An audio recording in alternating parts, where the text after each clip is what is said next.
Okay, good afternoon, everyone. Welcome to the Making a Comeback webinar series. My name is Matt Gandel. I'm President and CEO of Education Strategy Group, a mission-focused consulting organization that works around the country to help improve student transitions from K-12 to post-secondary and ultimately into the workforce. On behalf of my partners at State Higher Education Executive Officers Organization, SHEO, and also the Association of Community College Trustees, ACCT, I want to welcome you to the second in our series of webinars that we decided to put on several weeks ago as we were all working around the country with our post-secondary partners and recognize that unbelievable stress that you are all under due to COVID-19. First and foremost, trying to ensure the health and safety of your students and your staff and your communities. And then as the economic downturn has moved so rapidly and put so many people out of work, it's just compounded the challenges. So our three organizations decided to put on a series of webinars to help post-secondary leaders like yourselves look around the corner and position their institutions and their systems to be engines of recovery during the economic recovery that's ahead. There's a whole lot of issues that we know you're grappling with. We're taking on several of them that we think are really important. A few weeks ago, on our first webinar, we focused on how you prepare for the rapidly shifting labor market and try to anticipate those changes, be prepared to analyze and understand those changes, and adjust your post-secondary programs and opportunities accordingly. In a couple of weeks, we'll hold another webinar focused on contingency planning for the fall, key issues and considerations post-secondary leaders are weighing when deciding how and whether to open to best serve learners. Today's topic is how colleges can support students as they graduate from high school and transition into higher education, recognizing that the pipeline leaks that have previously existed between the two systems and have been a really important source of focus for many of you, may become more like a flood this summer unless concerted efforts are made to try to address the students and especially the most vulnerable student populations who many of us are seeking to serve.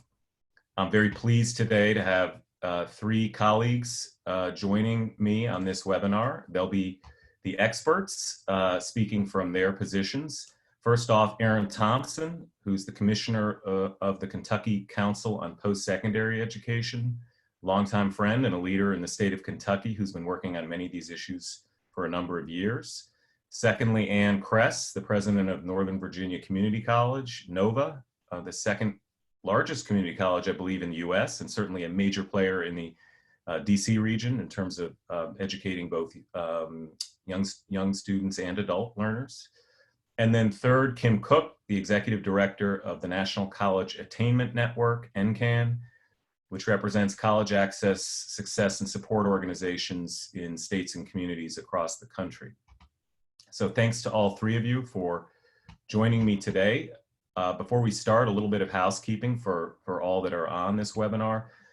We're going to spend the first period of time in a dialogue and a discussion that I'm going to facilitate with our three experts, and then partway through we're going to shift to questions that you may be posing along the way.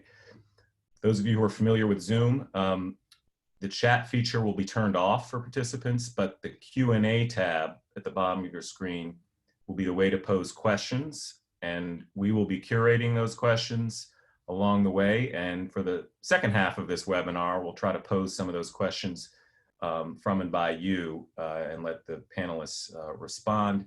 Because we probably won't get to all the questions, we're committed to provide answers via our website after the webinar if we can't get to all the questions. Also, this webinar will be recorded and available on the Education Strategy Group website, and we'll also send it back to all those who registered for the meeting.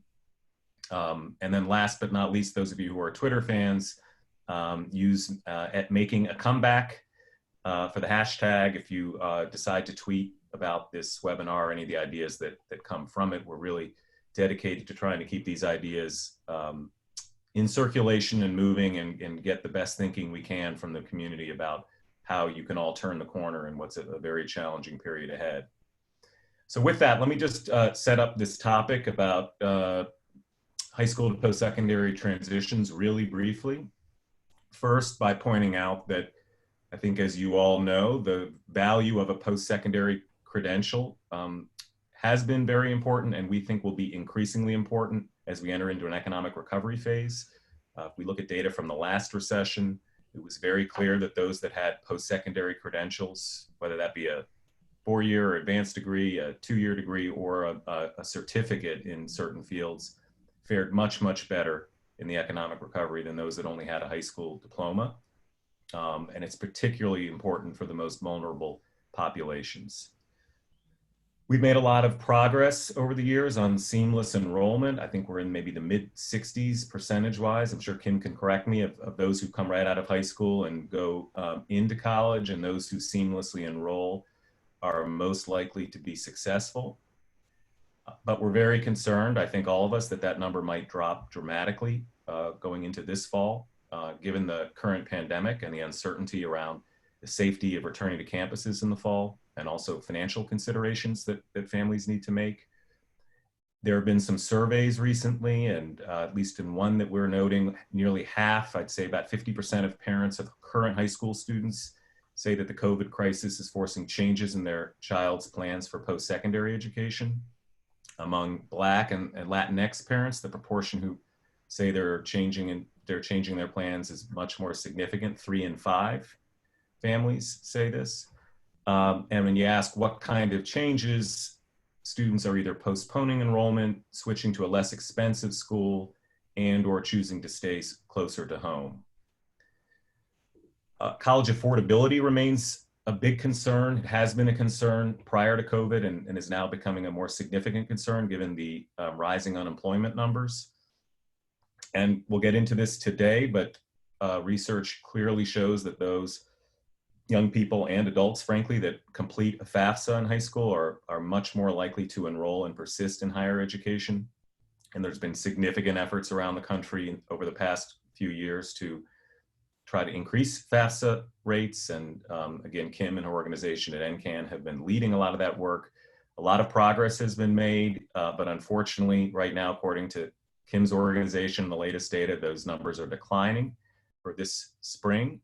So we'll want to get into that a little bit with the panel. And then the last thing I want to mention that we've been working on for years as a country is summer melt. Each year, about 20% of students coming out of high school who enroll and are accepted in post-secondary institution never show up in the fall. And we're concerned that that number could grow dramatically going into this fall if we don't make concerted efforts to reach students and support them and help them make the wisest decisions about their futures at this uncertain time. So those are some of the themes I think we're going to get into today. I just wanted to begin with some of that data and surface some of those issues, but I'm really eager to hear from Erin, Kim, and Ann, and I'm going to move right on to them with a few questions that we've prepared. So just to start for all three of you, given your different positions, heading up a national organization, a state system, and a community college, and hearing that you've seen this data about people reconsidering their options and really being in a state of uncertainty and anxiety, how has the COVID crisis shifted your thinking about outreach to prospective students and the types of advising supports offered starting now and through this summer? Give us a little sense of how the world has changed and how you're thinking about the importance and changes in those strategies. Let's start with Ann as the person leading an institution on the ground level, and then we'll move to Erin at a state level and Kim at the national level. Sure, absolutely. Well, thank you. Thank you very much. I'm delighted to be part of this conversation. So this is definitely a big concern for us at NOVA, and I would say for everybody who works in a community college. I think there's a lot of, I'm going to call it very precious stories out there about gap years, and our students don't take gap years, right? If they don't come to college after they graduate from high school, the likelihood that they will come to college is slim. And so we know that this is incredibly important. We also know that, at least I can speak for the state of Virginia, this was a remarkably disrupted year for high school seniors. There was a period of time in which, for lots of good reasons, the Secretary of Education and the state school superintendent indicated there shouldn't be any instruction in classes. So students in their senior year went weeks without instruction. Then when instruction did come back, it was in fits and starts, technology issues, all sorts of things in our region. So we know this is going to be a real challenging year. So we've changed a lot of what we'll do. We started a new Jumpstart program, and I could talk a little bit about that. We also have been doing Zooms based on school districts with parents. We're going to start Zooms with congregations in some of our regions and some of our counties. We're also working with elected officials and getting information out, reminding people that NOVA is here, that it is 100% of the top students are accepted at NOVA.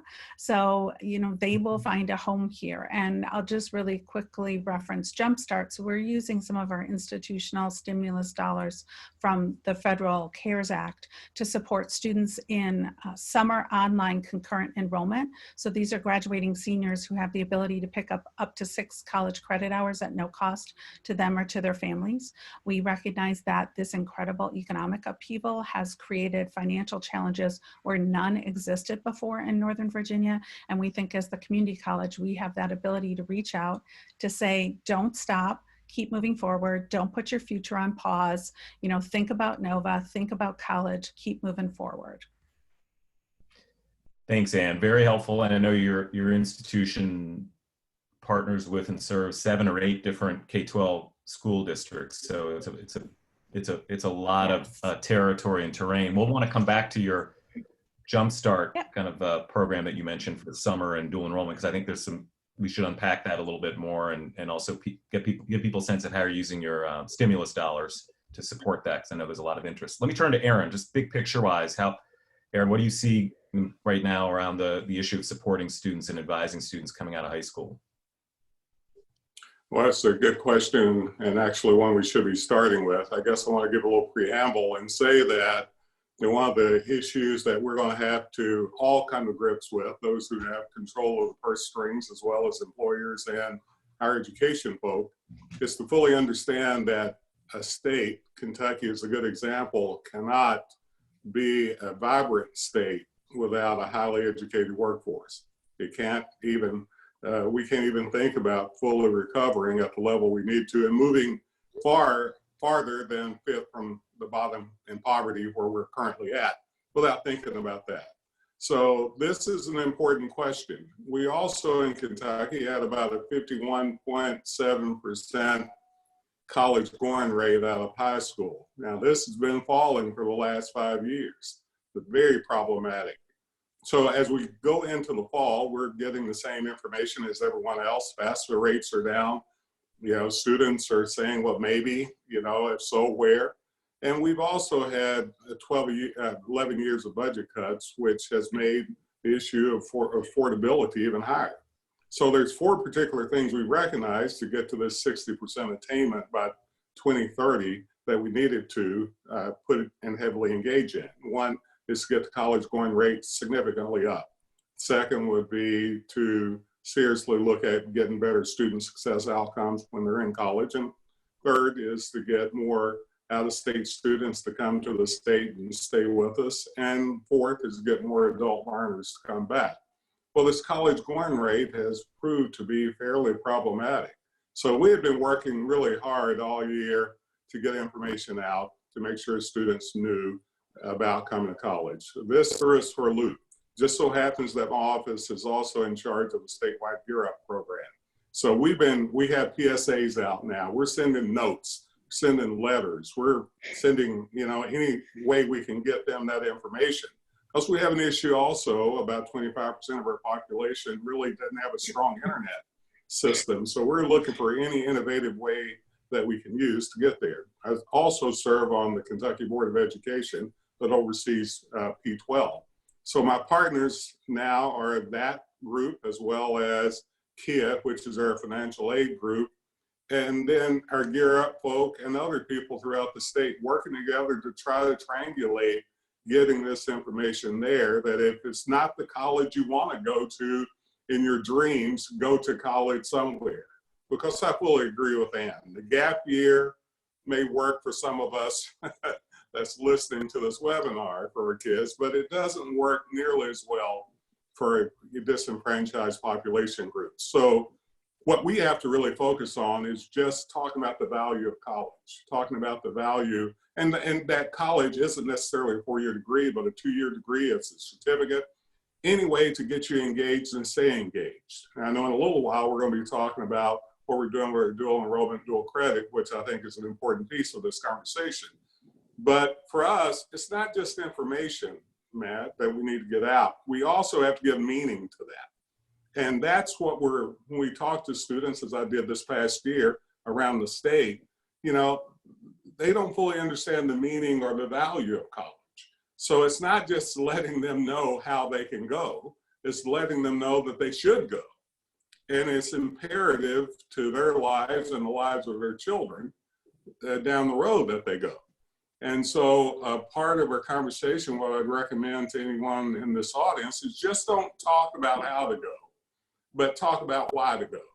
And do this in a way that has specific meanings to the stratified population groups you're talking to. It will not mean the same to everybody. So I say be culturally competent, speak in multiple languages, if you will, and communicate the value of college and why higher education matters, as well as anything else. Now, we are really worried, obviously, because the Fafsa rates have just fallen so dramatically. And we know the correlation, as Kim will talk about. So for us, it's trying to reach every way possible to get to these families and students. Thank you, Aaron. Appreciate that. Appreciate the emphasis of both of you have made on the gap year, which gets a lot of press. Is not what we're not for a lot of the folks we're focusing on right now. They will never come back from a gap year, so that is not part of the strategy. Kim, let me just at a high level get your take as you're looking around the country. How critical is it to redouble our efforts, to reorient our efforts right now, from your perspective? Sure, I'm going to build a lot on comments I appreciate from Ann and Aaron.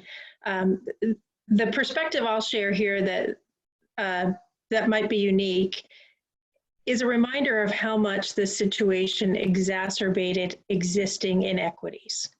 Our mission at NCAN is to close the equity gap in post-secondary attainment.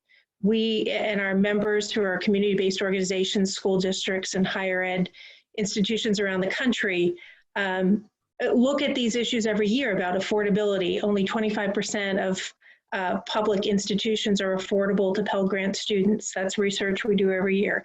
We watch FAFSA completion rates and now renewal rates now that we've received that. And I know we're going to talk about that as an indicator of what's happening with our students. When COVID first hit and we had our first wave of high schools where many of our students that we serve are closed down, we did a quick survey of our members as community-based organizations who work with districts to ask what their students needed.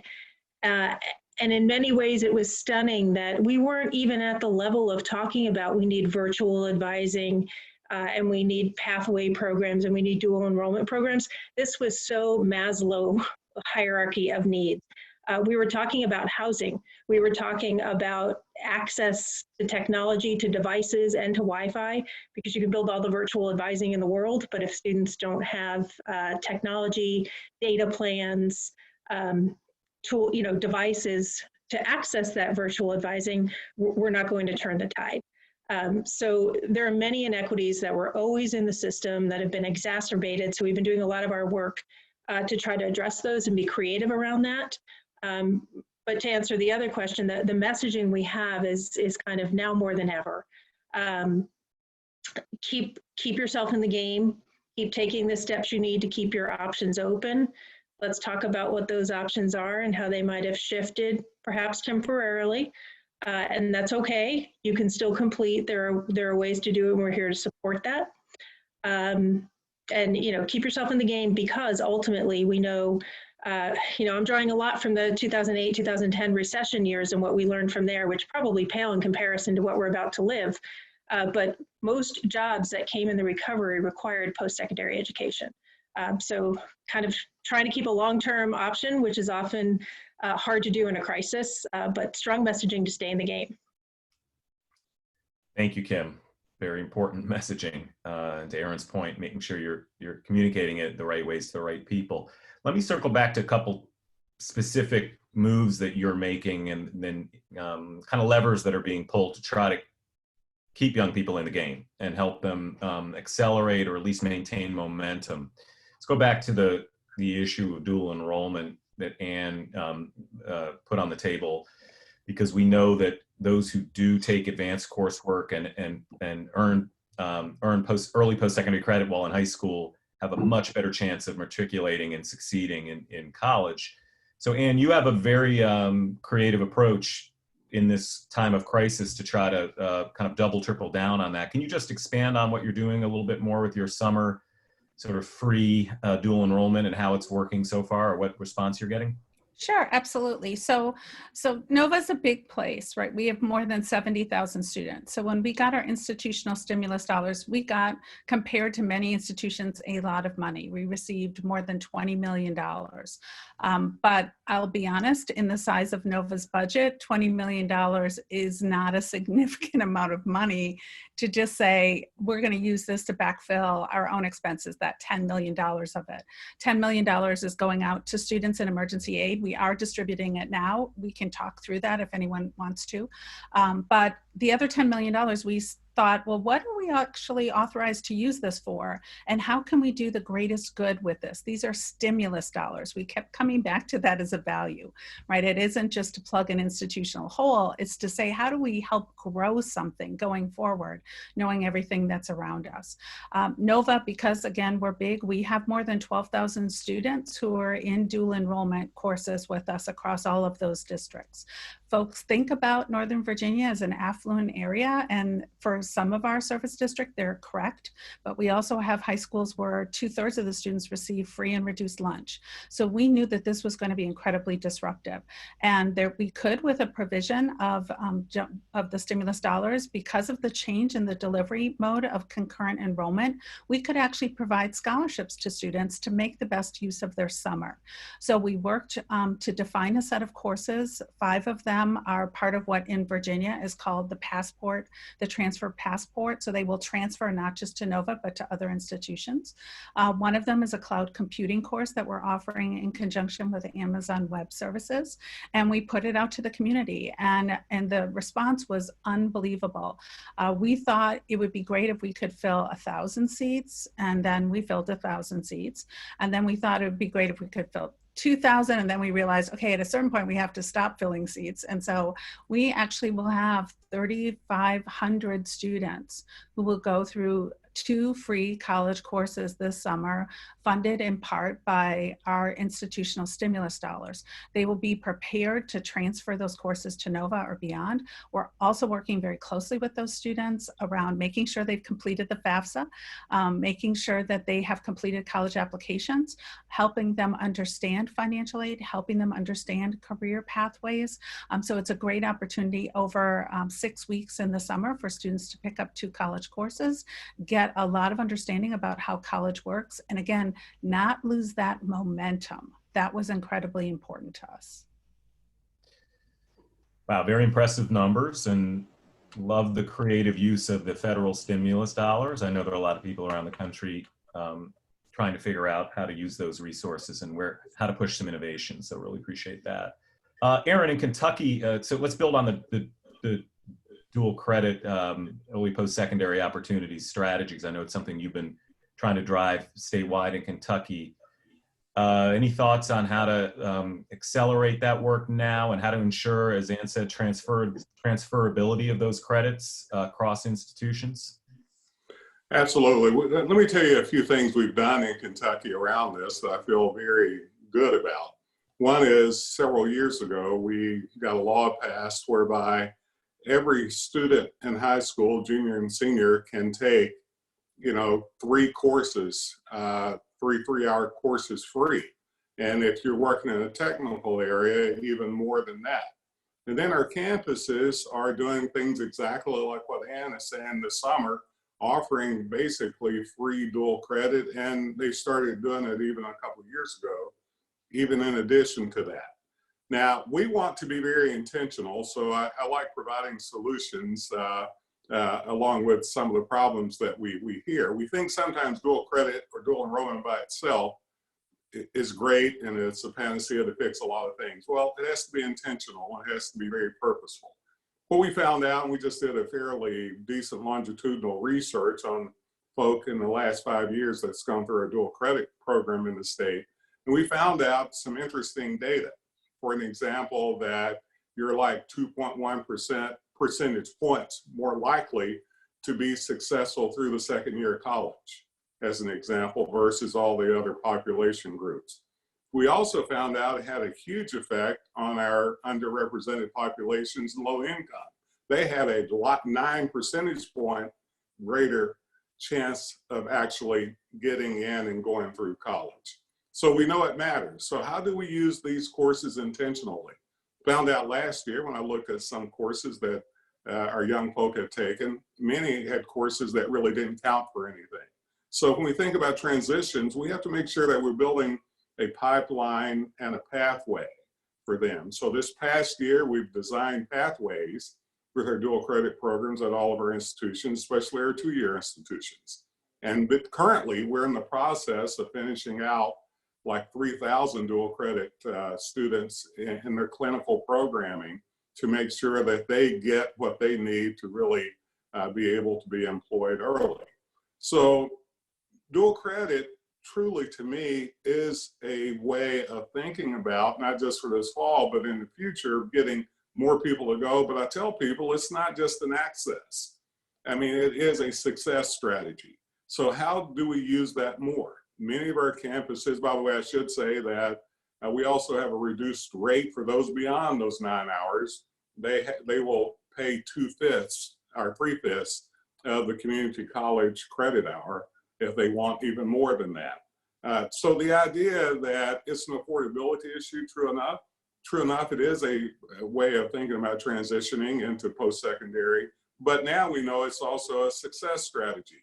We think we can increase that. So we're being more intentional about increasing that in such a way that students will actually go to college more and stay in college longer.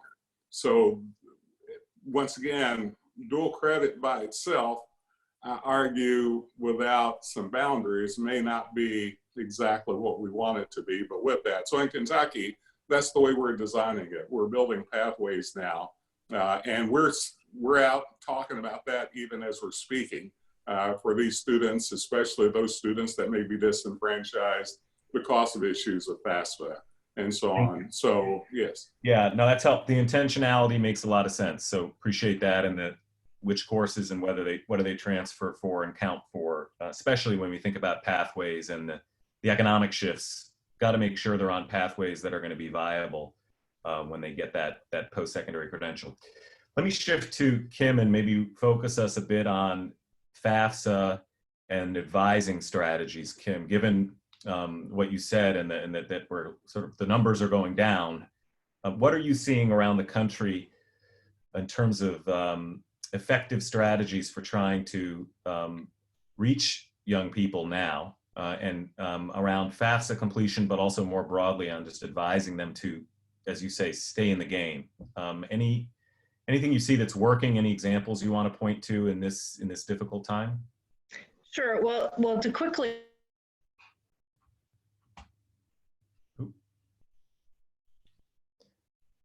Kim, I think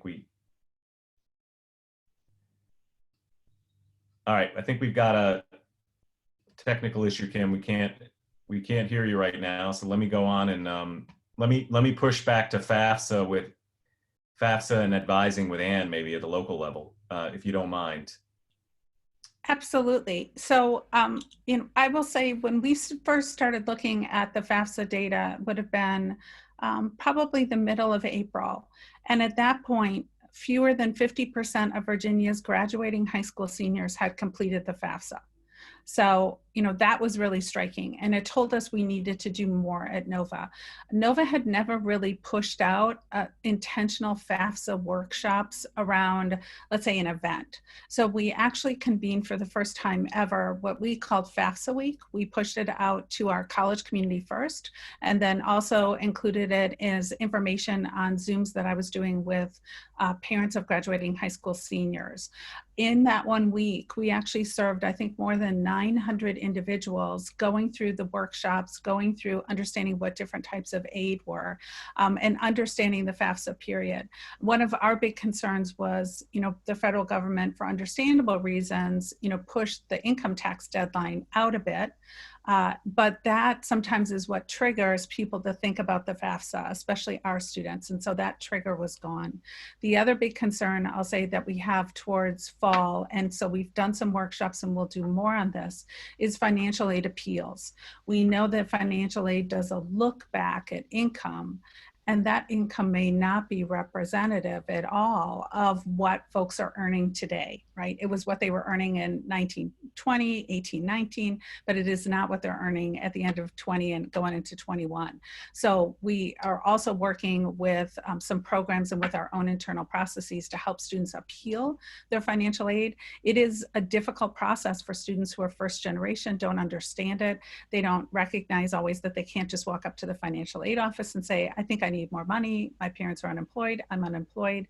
They don't understand documentation. So I think that's a whole other thing that financial aid offices are going to have to deal with going into this year, is a record number of financial aid appeals. Fair point. Yeah, and fair point about the tax deadline, creating some, not giving you that lever and that pressure. So everyone's waiting to see how that will turn out. I've even heard of some states playing around with strategies for taking advantage of that deadline shift, and first of all, changing their FAFSA deadlines, and also thinking about ways to potentially work with their other agencies on getting the data filled in for the FAFSA. So very creative ideas. Looks like we've got Kim back. Way to be versatile with technology. We like the versatility. We're all nimble these days. We were just yes, online math class, so I have some competition for bandwidth. Sorry. We understand. We understand. Just wait till all of our pets show up next to us, our kids. So we were, Kim, when you fell off, we were just trying to go a little deeper on FAFSA strategies, tangible things you're seeing now on FAFSA, on virtual advising. Like, what are some ideas you see making a difference? Yeah, I'd say there are two buckets. There's very systemic, high-level pieces. I know the Office of Federal Student Aid is doing some text and email outreach. College Board is also doing some outreach to high school seniors to encourage FAFSA completion. And then locally, and at the state level, Aaron can probably speak to these too. Some states have done a great job setting up campaigns, outreach, chatbots, scholarship programs. We have a blog on our NCAN website that lists a couple of those in Hawaii and Indiana and other places. The trick here is having access to the students.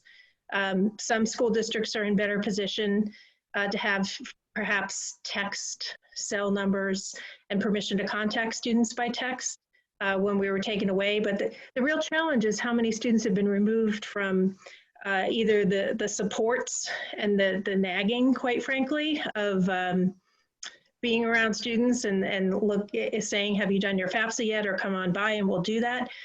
So that has become trickier, and we have to be, as some have said on here, more nimble about how to offer that, how to send a text. Well, a text that says, do your FAFSA, and maybe tells you to go to fafsa.gov isn't as effective as call here for help, or see these sites for help, or make an appointment, by phone or Zoom for us to walk through a question about who is my parent. So again, we've had to be more creative around what these strategies can be, but I'm inspired by a lot of the creativity I have seen. Thank you. Yeah, creativity indeed. I've heard some states with even going so far as launching competitions in some local communities and giving, having a concerted effort and giving out, financial rewards or laptops to those institutions and individuals who do the most work on signing students up. But you're right, reaching them is really hard if they don't have the supports around them and even the technology access. So a lot of virtual engagement going on and use of new tools and technologies. Aaron, anything to add on Fafsa from your perspective before we move on to one other topic? Yes, I think one of the better ways to get that information out is with other peers. So we've got students engaged with us in the state to do exactly that. We also are having, just like everyone else, FAFSA signing days. We are reaching out in every way possible that we can. But we found out students, who can reach out and touch students, really is having a big effect. So we've got many different sorts of student groups in the state. You may have heard of the Student Voice Team, the Pritchard Student Voice Team. They're a part of it. I've got a student advisory group that we're sending information out through them, our campuses, with their student government offices, and so on. So what we found out, in addition to all the things everybody else is doing, we're getting students mobilized to help students. And Kim's absolutely right. It's more than just say, here, go to this website and fill it out. We're also setting up banks, if you will, or desks to help students if they call in or web in or whatever, to help them to do exactly that. Ask those hard questions that they may be afraid to actually jump into. The other point I just will make, to be sure, we're going to have to get information out to the parents also and help them be educated. And not all parents have the same kind of background or willingness even in that area. So we have to be more creative, and that's what we're doing, especially with our Gear Up crew. We're looking at those uniquenesses of these individuals and the individual households, and really helping our parents to know that this is a good thing and we're here to help you also. Matt, I'm sorry, if I could jump in real quickly to close out the FAFSA. There is some messaging that I think the audience on this call should be really sensitive to, and that's when a student completes the FAFSA, they're putting in information from the 2018 tax year, and many students are telling us how frustrated they are that, but that's not how things are now, and COVID and economic downturn issues have really changed student situations. So I think we're going to need a lot of flexibility and perhaps a lot of outreach, which is asking for more work around what financial aid offices call professional judgment. So a reevaluation of a change in circumstances for students. I know that's a tremendous administrative burden, but it's an important message if we're pushing for FAFSA completion to talk about how what you're filling in here starts, kind of kicks off the ask. But we're going to have more conversations if your circumstances have changed. So again, don't let that cut you out. Really helpful. Thank you, Kim. I'm looking at, we got a lot of questions coming in from the audience. We have a big audience, and they have some really good questions. So I thought I would transition and pose a few of the questions that are coming in from them. First one I want to do is just follow up to you, Anne, and this is something Aaron referenced.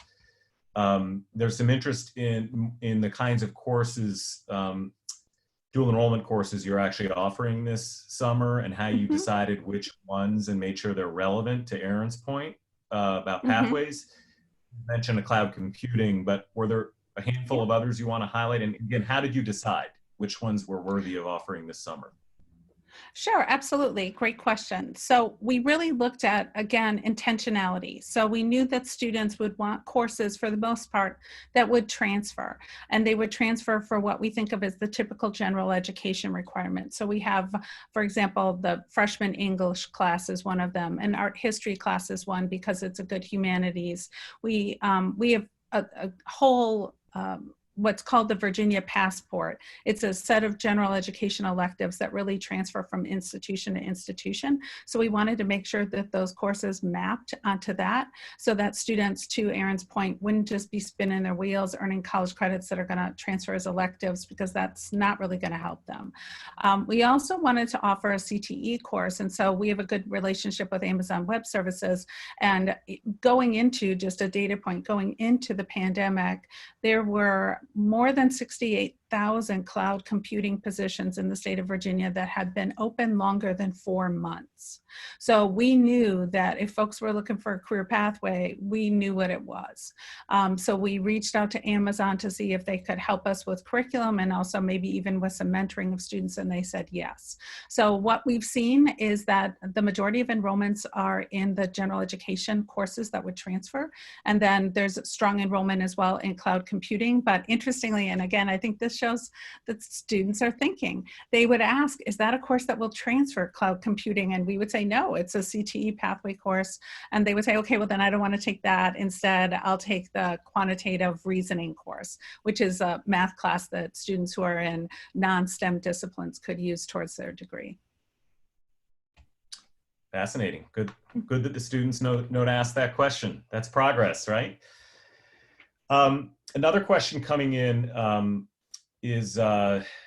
has to do with how, without college faculty and staff working on campuses right now, and without high schools and school district personnel working in schools with students, how do you reach the seniors? What are strategies for actually reaching high school seniors? Some of this came up a little bit earlier, but I'd love to just focus a second on it.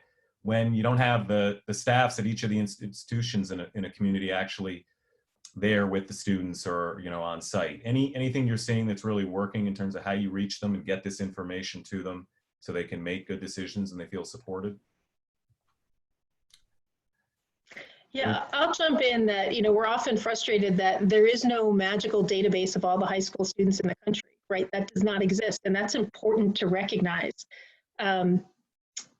We talk about it with our friends at the Office of Federal Student Aid, that they can text those who have opted into their text, but there's not something to draw from. It becomes a very local issue with school districts. As I mentioned, College Board is doing some outreach. You could argue that College Board and ACT have some extent of reach of students who have begun to take steps towards going to college and post-secondary, and their ability to contact, but this is actually a very local issue.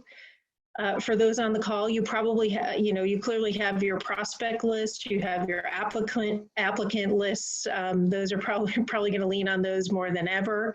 But right, it's district partners, and I'll put in a shameless plug that there are nonprofits and community-based organizations and faith-based organizations that work with and support students.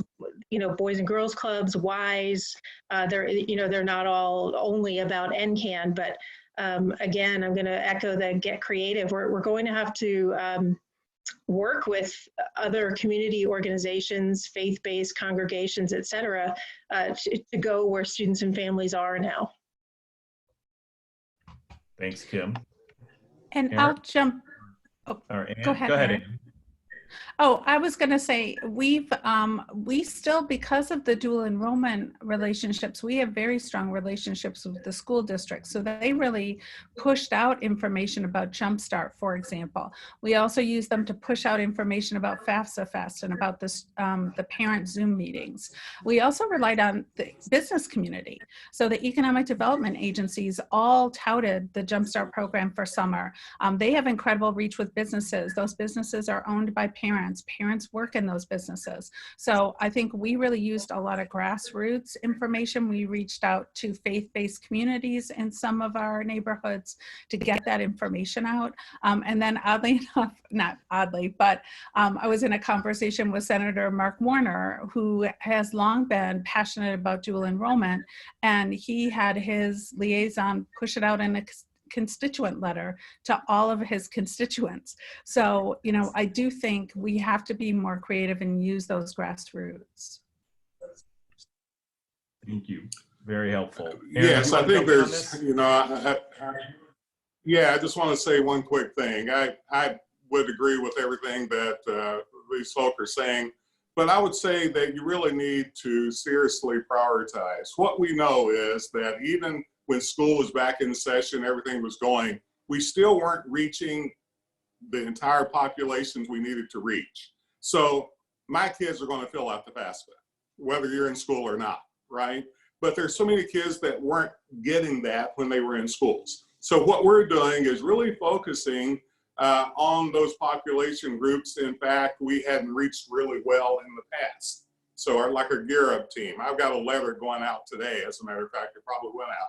So the idea that although everything that we're saying, the ways to reach out matters, you know, the local, get as local as you can, right? With those businesses, I think we have to really engage our industry and businesses in this. I think we have to engage our churches, and we're doing all that, but they need to be engaged more, especially in those communities that are hard, in fact, to reach, and in the past hasn't really been engaged as fully as they needed to be. So just the one thing I would add is let's really focus and prioritize on those school districts that may in the past have been left out. Use your data, you know, let it tell you something. Thank you, Aaron. And it's funny, one of the questions that's come in probably reflects the fact that we have a lot of community college trustees in this webinar, but they have been asking what can they do, because many of them, of course, are leaders in the business community in their regions. What can they do to engage their business colleagues to play more of a role in supporting student transitions and communicating about it?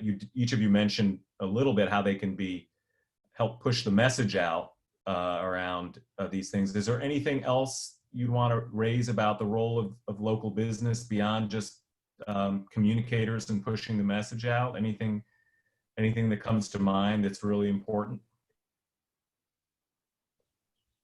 Let me add something to that. Two quick big points. First of all, we also have to think about when we come out of this. What are we going to look like? How are we going to get people engaged in the value of college? So we're going to have to get employers engaged on the front end of this conversation, not on the back end. So employers, obviously, we're going to have to design and redesign our programs with our employers in mind and have them at the table helping us to build that program that is suitable for the population group that they really want to recruit out of our institutions. That's one thing. At that point in time, so we're talking long haul here. At that point in time, we need to talk about what does it mean then to build out that set of strategy. Those set of strategies to get us where we need to go. Then we can employ dual credit. We can employ the idea of working with them to do FAFSAs, you know, being mentors and so on. So now, yes, they need to show up and help us immediately for this crisis that we're dealing with in the fall. But my argument is let's put them into the fabric of the way we're doing business and not just use them at the career day. You know, and this is not just for community colleges, this is our four-year institutions, including our research institutions. And ultimately, I know of no one going to college that doesn't want a job. You know, maybe there's one or two examples that you have in your basement, but in most cases, no, they're wanting a job. The idea that we need to then be operationalizing what we're doing early, but I'm going to argue that employers, you trustees who are employers, you need to jump in, not just wait on higher ed to get you engaged. You're good at getting other people engaged to buy your product or do whatever with your business. My argument is we are building that workforce for you. So even if we don't ask, you know, jump in and do and ask us. So that's what else I would offer. Appreciate it. Very, very important in these times that we're talking about the partnership of post-secondary and employers toward the recovery that we're all working on economically. So appreciate that. Anything else, Kim or Ann, on how folks can engage employers in supporting student transitions right now?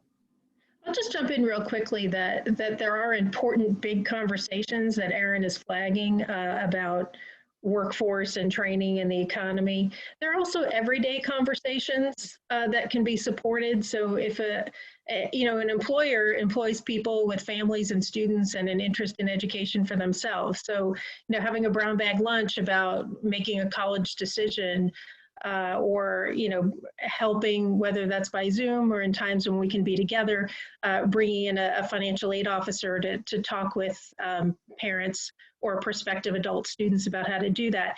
I think there's still a lot of community outreach that goes in the grassroots. That's a solid companion to the big picture regional job and economy conversations.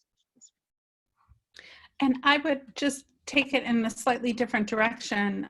At the community college level, we're very local institutions, and our trustees have very strong local connections. And so their networks often, to Erin's point, get into neighborhoods that we might not otherwise be able to reach out to employers that we might not know about. I think all of that is incredibly instrumental. Just real concrete example, well before we got the stimulus emergency aid, our Nova Educational Foundation launched an emergency aid fund within weeks for our students who could get $500 grants to support them. And some of our trustees were instrumental in reaching out to folks who would, once they understood what the goal of that fund was, help support it, because they knew and they could speak to the very local impact that Nova has in this neighborhood or that neighborhood. And so I think the power of community college trustees in particular right now is to keep us connected at a time when we're in some ways disconnected. Really well put, Anne. Appreciate that. So I'm going to shift to another question as we're coming in on the hour here and wrapping up. There have been some questions about preparing for the fall, and I don't mean all the things you're going to have to do around reopening. We have a whole nother webinar on that in a few weeks, but if you just you think about the students who are going to be arriving on campus, take the traditional students who have not necessarily had a fluid set of instruction this spring. Then we're having, hopefully they'll be helped somewhat during the summer, but chances are, many of them that do arrive on campus or virtually or in person, may be more behind, may need more help, maybe need more support. How do you recommend institutional and system leaders begin to think about that and prepare for that? What kind of roles might they need to set up, or what kind of programs or strategies might they need to scale up to make sure that the students who arrive are supported and able to sort of maintain that momentum and be successful? Any early thoughts on that? Well, there's several things. First of all, yes. I mean, we're using this time. We're doing all online this summer, but this fall, face-to-face, hopefully. And we're telling faculty and staff, as well as administrators, tell the students it may not look exactly like it did in the spring, or that freshman coming in may not exactly have what he or she expected to have. So there's some real issues we have to take into account. We are working on doing better digital instruction without a doubt, but we already had a mental health crisis before all of this happened. My argument is we're going to have a bigger one. I just shipped some money out to the campuses from my office a month or so ago to have them work on a digital platform of some sort that would help with this. So social support, academic support, student support is really key here. Then, whatever the instructional methodology you're going to use, hybrid, online, face-to-face, we need not to forget that we're going to have students that are going to need help more than ever. Once again, the more historically disenfranchised you are, more help you need. We see the direct effect on that. So how then are we spending our dollars we're getting from CARES or any other form or any other way, even though our campuses are suffering financially, I get that, to really focus on building that process and those wraparound services that these students are probably going to need now more than ever. So I would say focus on that as much, maybe even more, than you are in building a solid quality digital platform for instruction. Thank you, Erin. Powerful advice. Kim, Ann, anything on being prepared to receive students, support them, even ideas around different faculty or staff roles that may have to be adjusted or created?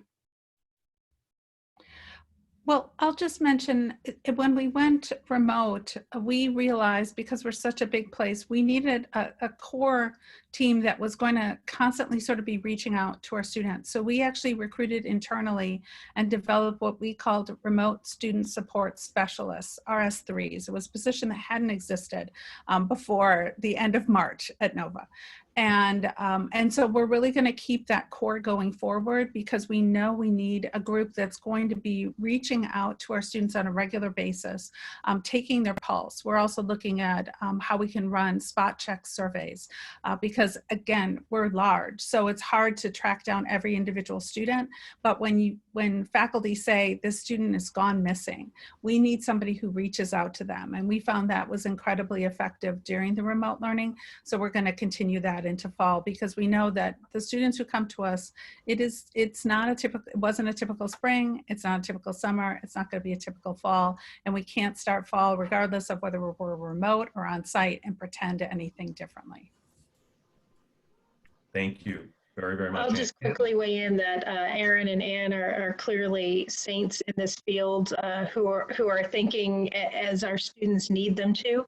This transition in the best of times is often challenging for our first generation students, not just academically, but social, emotional, cultural. So again, doubling down on the need to help our students build community, feel connected, feel supported, even beyond academics. Absolutely, more important than ever. And Kim, there are a lot of other saints in the field that are on this webinar as well, hundreds of them that are probably have their own examples of things that they're doing. We're sorry we can't get to all of their questions and comments, but there are a lot of them coming in. We really appreciate the leadership. Everyone in the field is going through this together, and I think it's time to innovate and accelerate some of these ideas to make sure we're supporting all the learners. So we're about to wrap up. I'm going to give you each another 30 seconds just for any parting thoughts. Again, you've got hundreds of folks here on this webinar who are leading, a lot of them are leading community colleges, and some are leading state systems, and others are national partners, philanthropies who are really leaning in and trying to make a difference. Are there one or two thoughts you want to leave these leaders with based on your experience, most important things they can be doing and focusing on in the period ahead? Who wants to go first? Oh, I'll jump in there. Okay. Two things that have really been guiding us is the understanding that the pandemic has affected all of us, but it hasn't affected all of us equally. And we need to remember that the students who are served by community colleges have borne the brunt of the pandemic in so many different ways. And everyone who's in this webinar today and everyone who's attending could tell heartbreaking stories. So that leads to the second thought, which is that I think at the end of the day, we're going to be judged, again, not by the quality necessarily of our digital content, but how we really treat our students and how we treat our employees during this difficult time. The folks who are able to keep that spirit of generosity are really, I think, going to come through this much stronger than they were before. Thank you, Ann. I will jump in and say this. First of all, I think every institution should have every faculty and staff, not just staff, figure out exactly what population group that they want to reach out to, send a digital message, write a little postcard, do anything, and tell them these three things. One is why higher education matters. Number two, that they can afford to go to college, and we will do everything we can to make sure that you can do it. And number three, this is how you do it. And you can have number four if you want to, say come to us. But the idea that we need to get back to this basic way of doing business and looking at a place where we understand and truly live out the creed that higher education truly isn't a privilege, but it's a right for all. So I'm going to say get faculty deeply engaged in this. Don't just let faculties sit on the side and wait for students to come to them. Be proactive. Thank you, Aaron. Kim, final thoughts? Yeah, I ask and appreciate that many of you be guided by equity, even when equity is the harder road. It's not always efficient, it's not always fast, and it's certainly not always easy, but it's critical to our country and to our students. So please be guided by equity and continue to think about how you message and support our students to navigate the changes that you're trying to navigate as well. Thank you, Kim. Couldn't think of a more important point to end on, but equity. So I really want to thank all three of you, Aaron and Kim, for spending the last hour with us and sharing your thoughts and your wisdom. Just a reminder to those who joined that there will be a recording of this emailed to everyone who signed up for this webinar. So you'll be able to see this and share it with your colleagues. And then lastly, the next webinar in the series that ESG, ACCT, and SHIO are putting on will be on June 3rd at 2 p.m. So you can see here on the screen with a focus on contingency planning for the fall. We have a great lineup again of community college leadership, state level system leadership, and national expertise. And we look forward to inviting you back to participate in that conversation. Thanks again for all of your time, all of you who have been on. Stay safe, stay strong, and let's keep working to support all of our learners in this transition. Take care.